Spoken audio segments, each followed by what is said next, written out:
As you eagerly anticipate the birth of your baby, you'll most likely be child-proofing your home. If you can, visit the maternity ward where you'll be delivering. Many have added extra security measures from cameras to computer chip bracelets. Make sure you feel comfortable with all their procedures. With the many sleepless nights following a birth and the years to come, you may need an evening off once in a while and ask someone to babysit. Check your sitter's references, even with local law enforcement. CPR training or general first aid training is always helpful. Regardless of who your sitter is, even your little sister or your mom, always leave them a number where they can reach you in case of an emergency.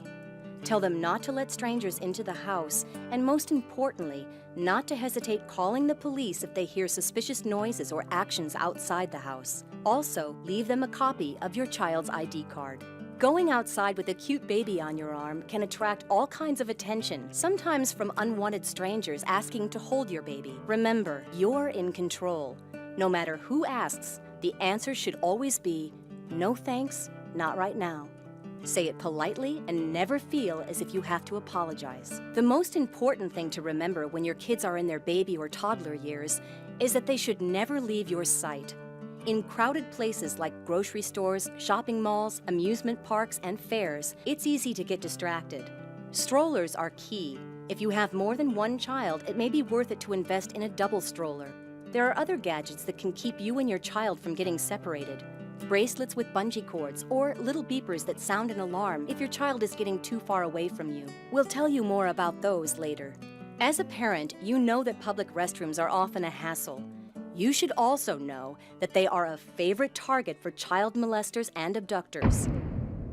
We had a murder here in San Diego County in Oceanside, California a few years ago, where an aunt took her 8-year-old nephew to the bathroom and he went into the men's room. She stood right outside the door at a beach. It was a public restroom. He was murdered in that restroom while she was standing outside, and the perpetrator of the murder walked right out past her because the kid was never had the opportunity to make any noise. No matter how uncomfortable it may feel to take your child of the opposite sex into the restrooms, children have to be accompanied right to the stall itself. Also, should you need to use the bathroom, never leave your child to wait for you outside. You wouldn't trust your purse or wallet to be left there, nor should you your kids. At the playground or local park, it's imperative to keep an eye on the kids. Instead of reading a book, try returning phone calls. It will allow you to be more aware. Also, teach your children that when they can't see you, they've gone too far and need to come back. When you and your spouse or a friend are both watching the kids, make sure you communicate clearly when one of you is taking a break. One last thing. No matter what a hassle it can be pulling a child out of a car seat and putting the child back, you should never leave a kid in a car unattended, even if you think it's only for a minute. It doesn't take long for someone to smash your window and take your child. To recap what we've just learned, when your children can't help themselves, you need to be their eyes and ears to keep them from danger.